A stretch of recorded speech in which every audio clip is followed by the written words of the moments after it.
When I was 8 years old, I watched my father murder the woman he loved most in the world. As he took the pillow from the bed she lay on, pressing down with his full weight, he was a stranger to me, this warrior who had fallen prey to such violent jealousy. His appalled audience watched on in horror as tragedy unfolded before their eyes. I looked up at Ma for reassurance, and she smiled down at me and stroked my plaited hair. I knew that what I was watching was not real. My mother is still the most beautiful lady I know. It was impossible that Papa could love this other person, this stranger lying still and dead on a wooden box laid over with blankets and a sheet. In reality, his Desdemona was a bitch of a woman named Tabitha, a sour-looking brunette with hair in need of a comb. It was lucky for her that there were wigs and stage makeup aplenty, thanks to Sam McCarthy, my father's best friend and the manager of the Olympia Theatre.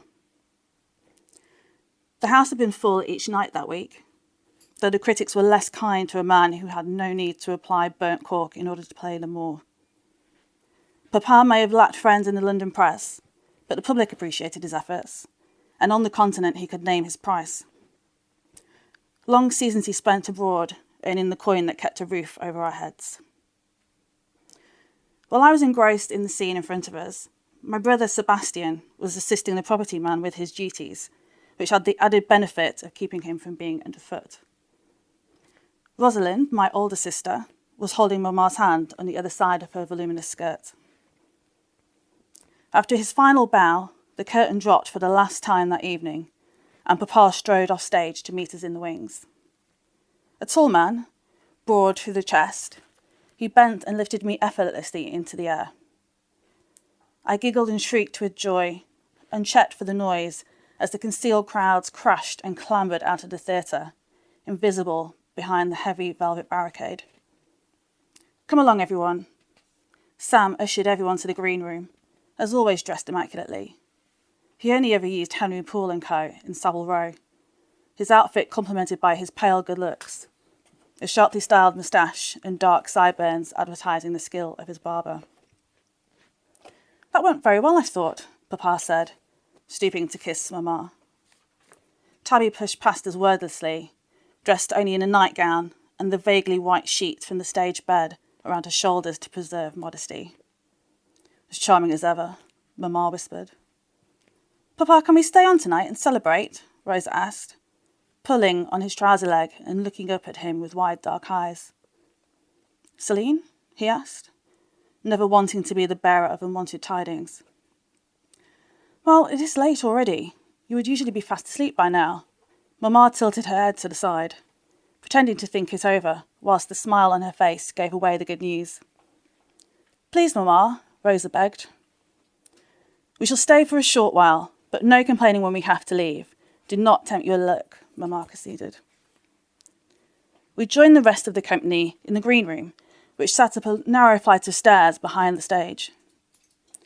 The room had a homely feel, despite the bare peeling walls and Spartan furnishings, only the portrait of young Queen Victoria in its gilt frame for decoration. Sam was an evangelical royalist, despite being American, and dreamt of a day when Her Royal Highness might bless him with her presence, even though he sat south of the river and not at the most fashionable address. It was the detritus of the people who spent their days here that made it welcoming. The stacked magazines and journals in the corner, battered scripts and half-mended garments, which in their untidiness made the neglected bearable. The air was filled with the eye-stinging aroma of male perspiration from the gasmen who had spent the last 2 hours in furnace-like temperatures up in the flies.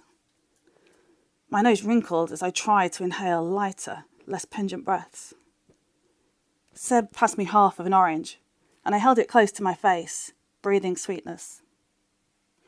I could see why the orange sellers did so well of an evening, there being nothing better to spend your money on when you were jammed up in the gallery, simmering for hours with compatriots who might not have bathed in a while. Sam stood on a wooden chair to give his customary end-of-run speech. Seb grabbed my hand, and we squeezed between the taller bodies to reach the front. "Thank you everyone for your hard work over the last 8 weeks.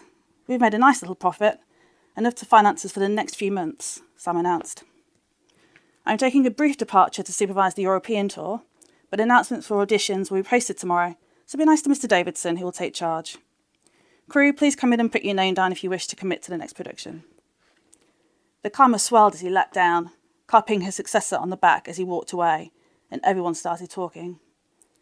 Mr. Davidson, the theatre's treasurer, found himself quickly overcome with well-wishers and high-hopers. We began to make our way back to the other side of the room, where our parents were standing, entirely absorbed in one another. Be careful, little apes. You don't want to wander too far. Never know who might be lurking. Startled, I looked up into the narrowed eyes of Tabby, a lopsided smile distorting her powdered face. I could see where the twist in her bitter grin had cracked the facade, fine lines radiating from her dry lips. Enough, Tabby cried out as Mamma twisted her arm, pushing her away and complaining to Sam as he came to see what the commotion was. That woman is deranged. He took a deep puff from his cigar, savouring the smoke whilst Tabby ran off, then releasing it in an aromatic cloud. She won't work here again. I'll let Davidson know not to take her on. I don't need you to fight my battles, Papa interjected. I'm simply protecting your children from malicious influence. Sam smiled. Come now, we should be celebrating and your glass is empty. For all Mamma's earlier words, it was the early hours of the morning when we finally left the warmth and gaiety of the theatre into the icy winter street. The sky a sludgy red-brown colour, as if a giant had climbed up and smeared mud across it. Papa lifted me up to the coach seat for the journey back to Bloomsbury. The rhythm rocked me to sleep, Seb already softly snoring against my right arm as we sped through the desolate streets of London, the clipping of hooves a comforting percussion. Morning came all too soon, and Mary, our housemaid, woke me as she threw open the drapes to let in a blinding light. Though the sun shone, as she hefted up the sash window, the blasting breeze was unwelcome, and I squealed, pulling the blankets around me. Our family home was a rented house in Gower Street. It wasn't the largest of houses, but we made do, and Papa was often away. He was incredibly popular in Germany, Poland, and as far away as Russia. To have our family together at Christmas was special, as it wasn't always the case. Come on, miss. Mary came and gently at first pulled at the woolen blankets as I clutched on tightly, determined to stave off the cold for a moment longer. She tugged harder, and I was no match for her strength. Rose's bed next to mine was empty, already made back up for the night to come. She was a lark, always early to wake, and with a beautiful singing voice to match Mamma's. I was the family owl, taking after Papa and his love of the theatre and late nights. Why must you open the window? It's too cold, I complained, hopping around in a fruitless effort to get warmer. My breath swirled in the air, as though I were smoking one of Sam's cigars. If you hurry up and get dressed, then you can go downstairs, can't you? There's a blazing fire lit in the dining room. Once I had washed the sleep from my eyes, I struggled into the plain blue dress that had been laid out for me. Mary then fought with a brush and water to tame my rebellious hair into a plait, cursing the errant and untidy soft curls that constantly battled to stick out. Once released from this torture, I found Seb sitting on the top stair just outside my door. You took your time, he complained. Did I ask you to wait? I replied, walking past him and starting to make my way downstairs. Seb jostled me playfully, and we raced, laughing, down the 3 flights of narrow stairs. We found the grown-ups enjoying a leisurely breakfast in the dining room. As was usual on a Saturday, I smelt the unmistakable acrid aroma of smoked haddock, a Papa favourite. My eye was drawn to a platter of thickly cut bacon, which Sam was currently raiding, adding to his heaped piece of toast, from which yellow salty butter oozed along the edge, where he'd roughly brushed off the excess from his knife. My mouth began to water. Finally, she has risen. Mamma rose from her seat, her skirt almost knocking over her chair as she brushed past the table and kissed both us children on the head. Her dark blue dress matched our eyes exactly, and her black hair was pinned up in some elaborate twist. As Papa's skin was dark, so hers was pale, but more buttermilk compared to the unhealthy pallor of Sam. "Celine, watch yourself," Papa said. "I have no idea why skirts must be so ridiculously wide these days." "It's the fashion, dear husband." Mamma sat back down, smiling at him. "I may not be able to keep up with all the latest modes, but that's no reason to let my standards go." "Well, if this tour is as successful as I hope, then you won't have to worry about finances for a while," Sam pointed out. I sat down next to Seb and started to pile my plate, aware that grabbing was not ladylike, but attempting to compete with Seb for the bacon without Mamma spying my bad manners. He failed to steal the last slice of toast from my hand, managing only a poor section of crust. Sam saw us and winked at me, grinning. I never met Sam's wife, though he referred to her occasionally in passing. Maria was her name, and she was an invalid. Sam's relationships with most people were complicated, and he seemed to like it that way.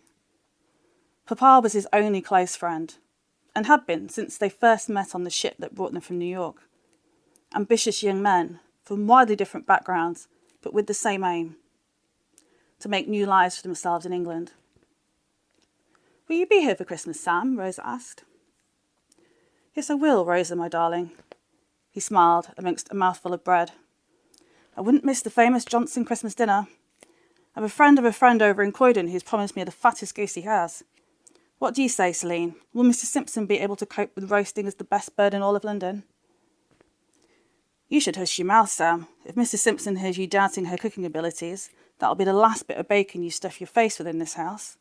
Papa chuckled. It wasn't true, though. Mrs. Simpson thought that Sam was a great man. He had saved her from the workhouse years ago, where Mamma and Papa had only just married. A born philanthropist, Mamma called him, though I detected an element of thorniness when she said this. I came to understand why later, though in his favour he was always more than generous in sharing his wealth. As if she'd heard her name spoken, the woman herself appeared, bearing the tea tray, which she set down next to Mamma. Mrs. Simpson was a squat woman, not fat exactly, more of an immovable object.